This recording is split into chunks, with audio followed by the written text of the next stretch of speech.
Perspective is a powerful tool to have in your arsenal and your toolbox when you're looking to engage in a period of sustained reflection before you make an impactful decision which will measure the course of your career and the rest of your life. For his part, Tom Brady is actively debating his future in a sport in which he's dedicated nearly 2 decades of his life to.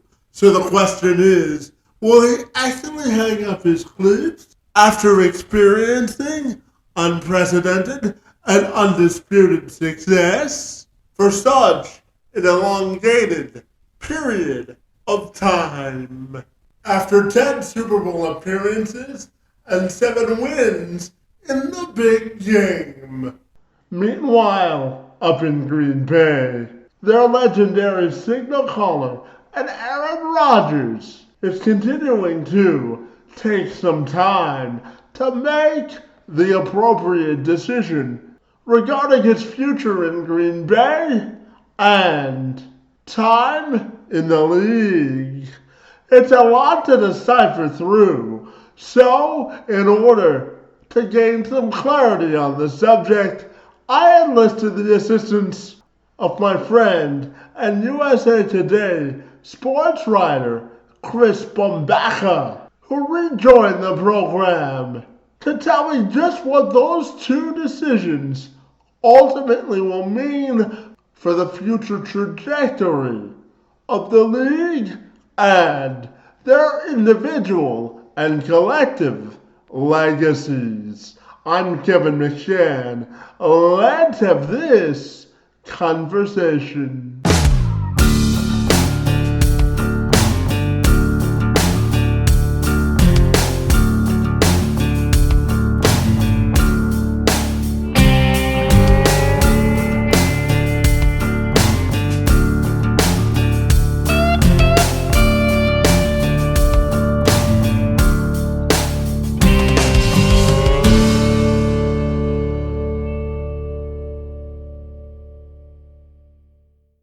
Chris, if you're ready, I'll take a moment to welcome you to the program, and I'm excited to talk to you about football, buddy. Great to see you, and thanks for the time again, bud. Let's just have a good time, man. Yeah, absolutely. Now, Chris, tell me, what the heck is going on with Tom Brady? Is he retiring, not retiring? What do you got on that for me, bud? Yeah, he's probably going to call it quits here. I think what a career though, right? Arguably the GOAT, but it's no argument to me. He is the greatest football player I've ever seen for sure. Uh, I think that the old saying is once you start talking about retirement and once you start putting much this time and effort into deciding, you're probably retired. So I think that report wouldn't have gotten out if Tom wasn't actually going to walk away. And now, obviously, his agent Don Yee is trying to walk it back, saying that Tom has not come to a decision yet. There are millions of dollars at stake here regarding bonuses. One that kicks in February 4th. I think that bonus, according to Spotrac, is about $15 million. So if I were Tom Brady, I would maybe not announce my retirement until around then either. And tell me, what do you think his legacy means for the history of the league, buddy? I'm curious. Where does he rank? So his legacy, how does that rank in like the history of the It's league? number one. It's number one, Kevin, and it's not even close. He's the most accomplished football player of all time. It's the number one legacy you can leave. Winning is the ultimate trump card, and he's done it the most. He's done it the longest. It's number one for me. And Chris, what did you make of the playoffs this weekend, buddy? I'm curious. Another two really great, entertaining games after a pretty mediocre wild card weekend. We had that unbelievable division round last week, and then this past weekend here with two pretty solid conference championship games. I never saw the Bengals coming as a Super Bowl contender. I do love Joe Burrow, and I think that he is a Super Bowl winning quarterback, but I had my doubts about the coaching staff, defense, the offensive line. obviously the weapons are there, but they had a lot of hype when they were the number one seed in the AFC for that 1 week there in September, October. And it's like, I didn't buy into that, but maybe I should have. Everybody who did it was proven right. And then with the Rams, everybody's been saying it, but it's true. They went all in with their chips. The first round picks don't exist in that front office. So that's why you have talent on the football field. Aaron Donald is a top 5 NFL player at for any position. I'd throw him at top 5 most important. He won them that game on that last play there with pressuring Jimmy Garoppolo. So I think, the Rams are a deserving NFC champion as well. Chris is a Lions fan. I'm a little bitter this morning, but that's okay. You're not happy for Matthew at all, though? No, a little bit. It's just a little bittersweet. That's all. Okay, yeah, I get it. He had 12 years there, and they never came close to what he accomplished. But I am happy for him. Maybe he could end the back 9 of his career with a couple of championships. But I'm curious, Chris, to also ask you about Aaron Rodgers. He's one of the most elusive people to read. So I'm curious about your thoughts on his future in Green Bay, Bonnie. Yeah, I think like Tom Brady, we've seen the last of Aaron Rodgers in Green Bay. He's got that out in his contract. I think it's just probably time for everybody to move on in that situation, because as we know, the Packers just have so many free agents and not enough cap space to bring back what Aaron would want to be paid, even if he did take a pay cut and was willing to do that. Not that he should. But there's just too many names out there for, I think, the Packers to compete with the similar roster, which is what I would imagine be a condition for Rodgers to come back there, is to, run it back with his guys, as he likes to say. Even if his relationship with the general manager, Brian Gutekunst, has improved, which is good news for Packers fans, but I'm not sure if it'll be enough. I imagine him quarterbacking somewhere else in 2022. Would that somewhere else be Denver, since they hired Nathaniel Hackett? That's the popular name right now, but what if Tom Brady doesn't come back? Doesn't Tampa Bay all of a sudden present itself as a little bit of a fit? I don't know. You got to see where all these chips move, which teams really want to go all in and, part with the quarterback that they currently have under contract. And I'm looking at Indianapolis there with Carson Wentz, Cleveland with Baker Mayfield. So all interesting things to watch.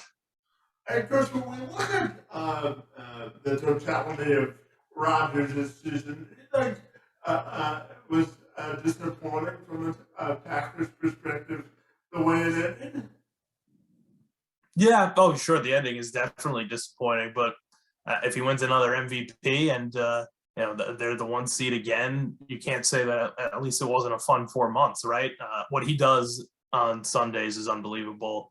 It's not necessarily unprecedented, but I feel like it kind of is, and I don't know who's going to match it anytime soon. The way that he could just dominate. We see it with Mahomes. We see it with guys, this younger generation, Josh Allen. But I still put Rodgers in a tier above them, which is kind of hard to believe. Does he tend to shrink in small moments? Maybe. So I think the body of work is there to set. I think that's a pretty fair statement, given the last decade plus. So. That's always going to be a diminishing point on his legacy, whereas it's the complete opposite with Brady, just to bring Brady back full circle here. And Chris, I'm curious to ask you about how do you think COVID has affected the overall NFL season this year, buddy? I'm curious. Well, for a while there, it looked like Omicron was going to wreak havoc over it, and it kind of did for about 2 weeks. And then suddenly, poof, the protocols got changed and the NFL kind of just pretended it wasn't there. And we haven't heard anything on the COVID news front for the past month plus, right? So I think kind of like society in some ways, the NFL has decided that the pandemic is not really an issue that they are going to concern themselves with, at least too seriously. And they're going to try and move forward as best they can without, having COVID impact anything that they want to do. And that includes all of the events in these 2 weeks leading up to the Super Bowl.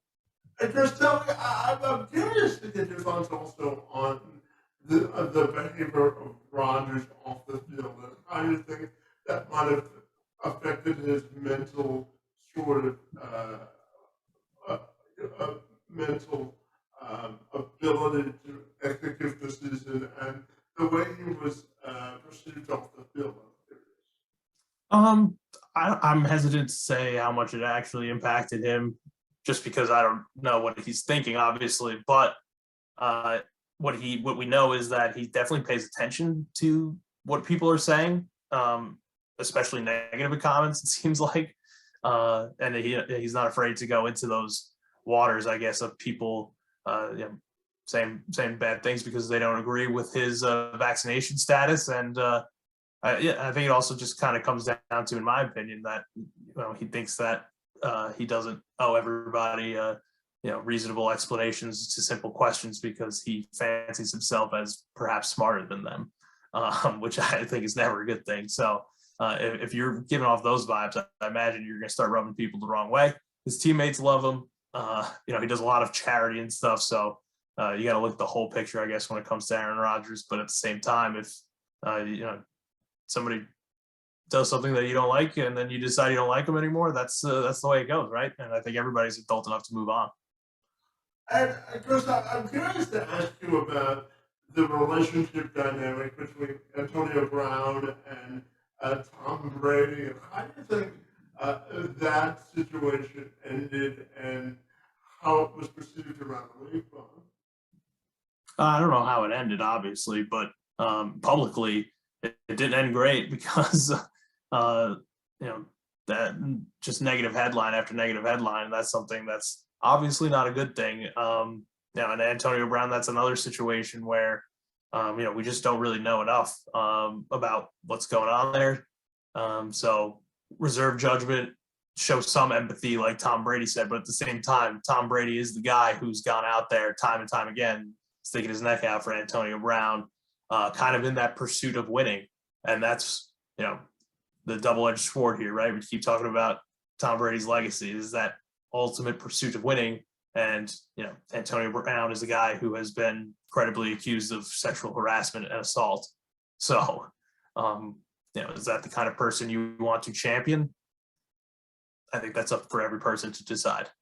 Yeah, and Chris, we've been going through this most recent coaching cycle, and we still don't have an African American coach that's been hired. So I'm curious about how you think this coaching cycle is going, and whether you think an African American coach will get hired in this cycle. First question was how I think it's going, and the answer to that is predictable. Kevin, we talked last year, right, about same question, same thing, how the NFL is wronging these black coaches and coordinators ultimately when it comes down to these hires, when it's time to make these decisions. I think something we can take positively is two teams in the NFC North, the Vikings and Bears, hiring two black general managers, and people in positions of power tend to hire people who look like them. So that bodes well, hopefully for the future. I know the Bears have hired a coach who's white, but a lot of, and then as you said, do I think there will be a black coach this cycle? Yes, absolutely. I think there will be. There's just too many openings, and it would be pretty egregious, obviously, if that didn't happen. Hoping Byron Leftwich or Todd Bowles down in Tampa get a chance. I think that they'd be really good head coaches. Eric Bieniemy, for some reason, doesn't get the love that he did an off season or two ago, so I'm going to name him again. But you could go D'Amico Ryans, Jared Mayo, Patrick Graham. Any of these names, I think, would be good head coaches. And Chris, I'm curious to get your thoughts on the upcoming draft and sort of how you view the landscape of the 2022 a lot this year. But what do you think about the draft? Yeah, so not a lot of QBs is what people are going to say, and I guess that's true. But if you love the trenches, this is the draft for you. I mean, it's not really my area of expertise is these prospects, but I know there's that tackle out of NC State people like a lot, and then obviously you have Aiden Hutchinson, Heisman finalist, defensive lineman from Michigan, Kayvon Thibodeau. Him and Hutchinson are kind of the 1-2, both the edge rushers, Thibodeau from Oregon and Los Angeles native, I think. So will be interesting to see, how those two shake out. I think a lot of mocks have Hutchinson's Michigan teammate David Ojabo in there. Kyle Hamilton, the Notre Dame safety, could be in the top 10. So those are just some names I'd keep an eye on, but no real quarterbacks other than maybe Matt Corral, Kenny Pickett in the first round. And I actually haven't heard too much about about the receivers so far. I know Drake London from USC is a really tall kid, about 6'7", is one of the top receivers in this draft as well. And Chris, my final question for you has to do with the Super Bowl. And what do you think is going to happen there? And then just finally tell me, what are you watching for most this offseason in terms of headlines, buddy? I'll do the second question first. Headlines this offseason, it's going to be Rodgers. It's going to be, some stuff probably about like all the AFC quarterbacks, Herbert, Burrow, Mahomes, Allen, Jackson, those guys, who's going to be king of the AFC. But to me, it's going to be, probably how do 9 teams with new head coaches, start out of the gates? Like, which ones are actually making roster moves and deconstructing their rosters in a way that mirror what they want to do as organizations in terms of winning? Places that have been successful in this is John Lynch in San Francisco, Brandon Beane in Buffalo. These teams are contending every year now because they have plans in place, and it starts all at the top. So teams with new GMs, teams with new head coaches, that cleaned house this offseason. I'm looking at Chicago, I'm looking at the Giants, and a couple other places, Jacksonville too, to see which teams are actually heading in the right direction. And as far as the Super Bowl, Super Bowl. I'm gonna root for the Bengals. I think I like the Bengals. I like Joe Burrow a lot. Would be fun since he doesn't get enough love as a city, I feel like. And nothing against LA or the Rams at all either. It's cool that they have a home Super Bowl. I hope that it builds a fan base for them there because they deserve that. It was pretty split yesterday, buddy. I know. That won't be the case in a few years, hopefully, for them. I don't care. Well, it'd be nice for that market to be relevant, that's for sure. But, yeah, I have one more for you, buddy. I'm curious to get your thoughts on Russell Wilson and his future with Seattle or somewhere else, buddy. Yeah, that plays into the quarterback roulette here, right, this offseason. So, like I said before, does Indianapolis, does Cleveland, Chicago jump into this market and see if they want to try and bring Russell Wilson in, and then how will their rivals respond to that? Maybe that triggers a Rodgers move or something like that. Absolutely. Chris, if people want to get connected with you, buddy, what's the best way they can do that? Follow me on Twitter at Bumbaca, Boombaca. It's not how you spell my last name, but it's how it sounds. And follow along. I'll be in China covering the 2022 Winter Olympics in Beijing there. So should be a lot of fun. And I'll be posting a lot over these next 3 weeks there. Fantastic. Well, Chris, safe travels to China. It's always great to see you and have a blast covering the Olympics, buddy. I know it's a once-in-a-lifetime experience. So enjoy the moment, okay? All right, Kevin. Thank you, my friend. Appreciate it as always.